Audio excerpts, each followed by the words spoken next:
Canada में permanent residency मतलब PR, ये दो अक्षर हजारों भारतीय छात्रों के लिए सिर्फ एक वीजा स्टेटस नहीं बल्कि एक सपना है। एक ऐसा सपना जिसके लिए वो अपना घर, परिवार सब कुछ छोड़कर हजारों मील दूर जाते हैं। लेकिन ये सपना अक्सर अनिश्चितता और तनाव के साए में रहता है। पर अब ऐसा लग रहा है कि कनाडा की सरकार इस खेल के नियम ही बदल रही है। बिल्कुल, हमारे पास कनाडा के इमिग्रेशन डिपार्टमेंट का एक नया रोड मैप है और ये कोई छोटा मोटा अपडेट नहीं है। ये कनाडा की सोच में एक बहुत बड़े बदलाव का इशारा कर रहा है। अच्छा। हाँ, ऐसा लग रहा है कि कनाडा अब दुनिया भर से नए लोगों को बनाने से ज्यादा उन छात्रों पर दांव लगा रहा है जो पहले से ही वहां मौजूद है। तो आज हम इसी पर गहराई से बात करेंगे। ये सिर्फ नियमों का एक पुलिंदा नहीं है। नहीं, बिल्कुल नहीं। ये उन हजारों छात्रों की जिंदगी की कहानी है जो वहां अपने भविष्य को लेकर परेशान हैं। हम ये समझने की कोशिश करेंगे कि कनाडा के ये 4 बड़े फैसले असल में जमीन पर क्या मायने रखते हैं। क्या ये वाकई एक सुनहरा मौका है या इसमें भी कोई पेच है? और ये समझना बहुत जरूरी है कि ये बदलाव हो क्यों रहा है। ये सिर्फ मजदूरों की कमी पूरी करने की बात नहीं है। एक तरह से ये कनाडा का ये मानना है कि दुनिया भर से बेहतरीन टैलेंट को सीधे आकर्षित करने का उनका जो पुराना मॉडल था, शायद अब उतना कारगर नहीं रहा। इसलिए वे अब होम ग्रोन टैलेंट पर दांव लगा रहे हैं। यानी जिन छात्रों पर उन्होंने पहले ही अपनी शिक्षा व्यवस्था के जरिए निवेश कर दिया है, उन्हें वे किसी भी कीमत पर जाने नहीं देना चाहते। अच्छा, तो ये पहला और सबसे बड़ा बदलाव है। सरकार कह रही है कि जो अंतर्राष्ट्रीय छात्र पहले से कनाडा में पढ़ रहे हैं, उनके लिए पीआर के नए और आसान रास्ते खोले जाएंगे। सुनने में तो ये बहुत अच्छा लगता है, लेकिन इसका दूसरा पहलू ये है कि शायद बाहर से आने वाले नए लोगों की संख्या कम कर दी जाए। तो ये तो एक तरह से दोधारी तलवार हुई। जो छात्र पहले से वहां हैं उनके लिए लॉटरी, लेकिन जो आने की सोच रहे हैं उनके लिए दरवाजे बंद। दरवाजे बंद कहना शायद थोड़ी जल्दबाजी होगी, लेकिन हाँ, एंट्री अब और मुश्किल हो जाएगी। अच्छा, इसे ऐसे समझिए, सरकार अब फिल्टर दरवाजे पर नहीं बल्कि घर के अंदर लगा रही है। वो चाहती है कि पहले घर में जो मेहमान हैं उन्हें पक्का कर लिया जाए, उन्हें अपना बना लिया जाए। ये आओ और बस जाओ वाले मॉडल से जो यहाँ है उन्हें हर हाल में रोको मॉडल की तरफ एक बड़ा शिफ्ट है। मतलब सरकार उन छात्रों को एक साफ संदेश दे रही है जो पहले से सिस्टम में हैं। बिल्कुल। हमने तुम पर पैसा और समय लगाया है, तुम्हें अपनी यूनिवर्सिटी में पढ़ाया है, तुम्हें अपने कल्चर में ढाला है, और अब हम चाहते हैं कि तुम यहीं रहो। इससे छात्रों की अनिश्चितता तो काफी कम हो जाएगी। बहुत ज्यादा। सोचिए, एक छात्र जो अपनी पढ़ाई के आखिरी साल में है, उसकी सबसे बड़ी चिंता परीक्षा नहीं होती। सही बात है। बल्कि ये होती है कि पढ़ाई के बाद क्या होगा, वर्क परमिट मिलेगा या नहीं, पीआर की फाइल लगेगी या नहीं। ये नीति उस छात्र को एक तरह की मानसिक शांति देती है। सरकार कह रही है कि अगर तुम हमारे सिस्टम का हिस्सा हो तो हम तुम्हें बाहरी लोगों से ज्यादा तवज्जो देंगे। ये एक बहुत बड़ा मनोवैज्ञानिक बूस्ट है। लेकिन यहीं से मामला और दिलचस्प और शायद थोड़ा मुश्किल भी हो जाता है, क्योंकि सरकार सिर्फ ये नहीं करे कि हमारे पास रहो, वो ये भी बता रही है कि उसे कौन चाहिए। हाँ। और यहीं पर आता है दूसरा बड़ा फैसला जो कोर्स के चुनाव से जुड़ा है। अब आप कनाडा में क्या पढ़ रहे हैं, ये पहले से कहीं ज्यादा मायने रखेगा। हाँ, ये एक बहुत ही टारगेटेड अप्रोच है। सरकार अब सिर्फ इमिग्रेंट्स नहीं ढूंढ रही, वो उन खास स्किल्स वाले लोगों को चुन रही है जिनकी अर्थव्यवस्था को तुरंत जरूरत है। स्रोत साफ कहता है कि हेल्थ केयर, ट्रेड्स जैसे कि प्लम्बर, इलेक्ट्रिशियन, वेल्डर और टेक्नोलॉजी जैसे हाई डिमांड कोर्सेज में दाखिला लेने वाले छात्रों को पीआर मिलने में जबरदस्त आसानी होगी। ये तो मतलब 18 साल के किसी छात्र पर बहुत बड़ा दबाव डालता है। उसे सिर्फ अपने इंटरेस्ट के हिसाब से कोर्स नहीं चुनना, बल्कि ये भी देखना है कि आज से 3-4 साल बाद कनाडा की लेबर मार्केट को क्या चाहिए होगा। अगर किसी को इतिहास या साहित्य पढ़ना है तो क्या उसके लिए रास्ते मुश्किल हो जाएंगे? ये एक बहुत वाजिब सवाल है। फिलहाल तो ऐसा ही लग रहा है। सरकार शिक्षा और नौकरी के बाजार के बीच एक सीधी पाइपलाइन बना रही है।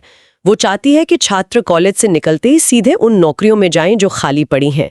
और इसका सबसे बड़ा फायदा उन छात्रों को होगा जो कनाडा के ग्रामीण इलाकों या छोटे प्रांतों में पढ़ रहे हैं। हाँ, ये वाला पॉइंट तो गेम चेंजर लग रहा है।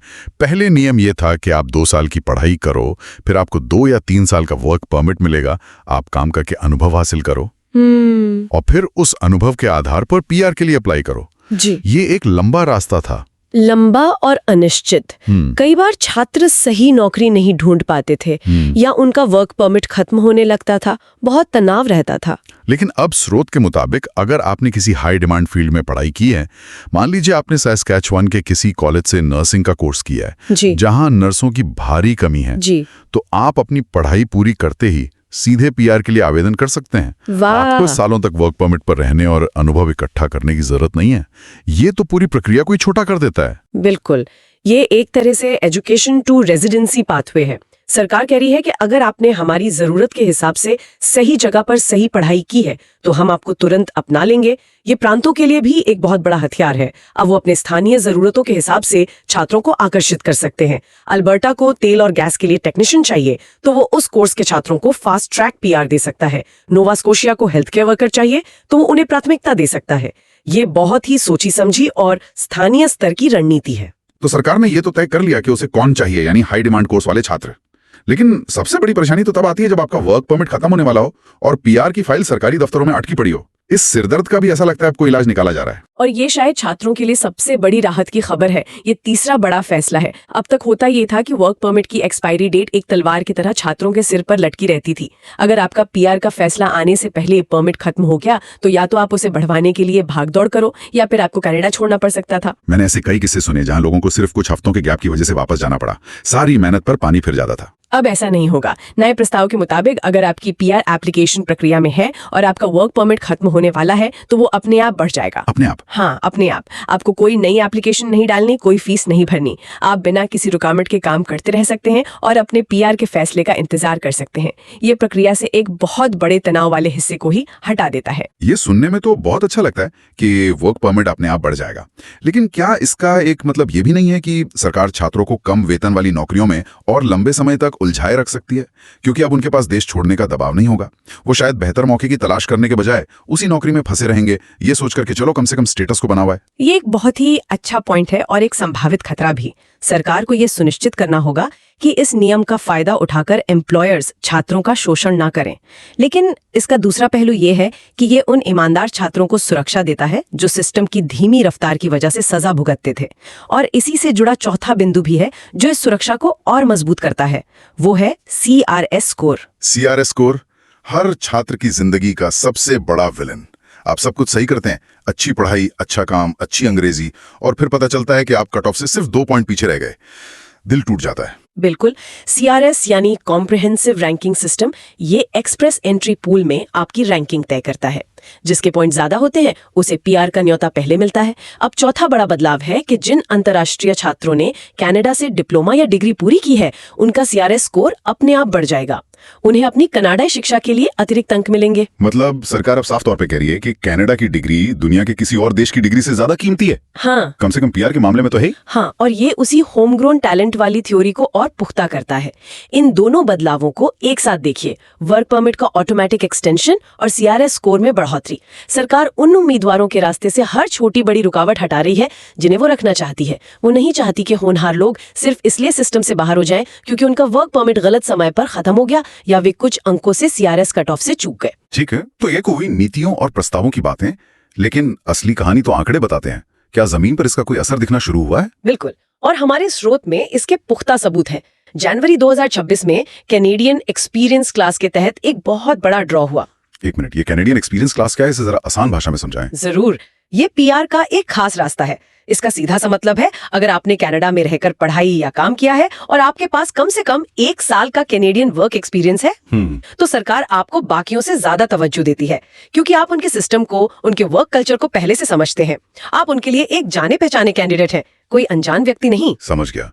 तो इस क्लास के तहत एक बड़ा ड्रॉ हुआ? बहुत बड़ा। सरकार ने लगभग 14,000 छात्रों को पीआर के लिए निमंत्रण पत्र भेजे। 14,000। 14,000। हाँ, ये एक बहुत बड़ी संख्या है। ये दिखाता है कि सरकार केवल बातें नहीं कर रही है बल्कि इस दिशा में ठोस कदम भी उठा रही है।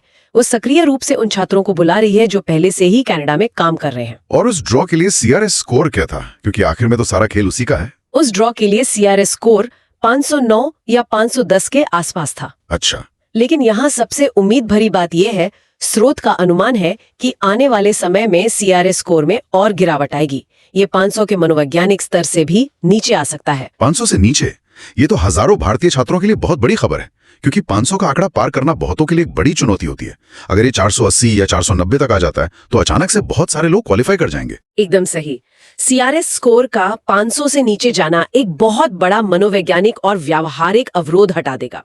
ये दिखाता है कि सरकार अपने पूल को भरने और टारगेट पूरा करने को लेकर कितनी गंभीर है। एक बड़ा ड्रॉ और स्कोर में गिरावट की भविष्यवाणी, ये दोनों मिलकर एक साफ तस्वीर पेश करते हैं। यह सिर्फ एक प्रस्ताव नहीं है, इस नीति पर अमल शुरू हो चुका है। दरवाजे उन लोगों के लिए खोले जा रहे हैं जो पहले से अंदर हैं। तो चलिए आज की इस पूरी चर्चा को समेटते हैं। जो तस्वीर उभर रही हो ये है कि कनाडा में भारतीय छात्रों के लिए पीआर का रास्ता बदल रहा है। पहला, सरकार का फोकस अब बाहर से लाओ के बजाय जो हैं उन्हें रोको पर है। दूसरा, आपकी डिग्री की कीमत अब इस बात से तय होगी कि वो कनाडा की अर्थव्यवस्था के लिए कितनी जरूरी है। हेल्थ केयर, ट्रेड्स और टेक वाले अब इस रेस में सबसे आगे हैं। तीसरा, प्रक्रिया की छोटी छोटी मगर तकलीफदेह बाधाओं को दूर किया जा रहा है। वर्क परमिट का सिरदर्द खत्म हो रहा है और सीआरएस स्कोर में कनाडाई शिक्षा को अतिरिक्त महत्व मिल रहा है। और चौथा, हाल के बड़े ड्रॉज और गिरते सीआरएस स्कोर के अनुमान ये दिखा रहे हैं कि ये सब बातें नहीं है, एक्शन भी हो रहा है। तो कुल मिलाके ये सिर्फ नियमों का एक सेट नहीं है, बल्कि कनाडा अपनी पूरी अंतर्राष्ट्रीय छात्र से आप्रवासी पाइपलाइन को नए सिरे से डिजाइन कर रहा है। बिल्कुल, ये सिस्टम अब ज्यादा रणनीतिक, ज्यादा टारगेटेड और कनाडा की आर्थिक जरूरतों के साथ बेहतर तरीके से जुड़ा हुआ हो रहा है। वो भविष्य के लिए अपनी प्रतिभा का स्रोत अपने ही शिक्षा संस्थानों में ढूंढ रहे हैं। जो छात्र होशियारी से अपना कोर्स चुनते हैं और सिस्टम को समझते हैं, उनके लिए भविष्य वाकई उज्जवल लग रहा है। लेकिन जाते जाते एक सवाल मन में आता है। ये तो साफ है कि ये बदलाव हेल्थ केयर, ट्रेड और टेक्नोलॉजी जैसे खास क्षेत्रों के छात्रों को फायदा पहुंचाते हैं, पर यह भविष्य के लिए एक बड़ा सवाल भी खड़ा करता है। और वो क्या है? मानविकी मतलब ह्यूमैनिटीज, कला या उन दूसरे अनगिनत क्षेत्रों के छात्रों का क्या होगा जो फिलहाल इस हाई डिमांड लिस्ट में नहीं है? क्या कनाडा जैसे देश को सिर्फ नर्सों और इंजीनियरों की जरूरत है या उसे विचारकों, कलाकारों और लेखकों की भी जरूरत है? इस नई ज्यादा टारगेटेड प्रणाली में उनके लिए पीआर का रास्ता कैसे विकसित होगा? क्या उनके लिए रास्ते और मुश्किल हो जाएंगे? यह सरकार समय के साथ अर्थव्यवस्था के दूसरे क्षेत्रों के महत्व को भी पहचानेगी? इस पर सोचना बहुत जरूरी है।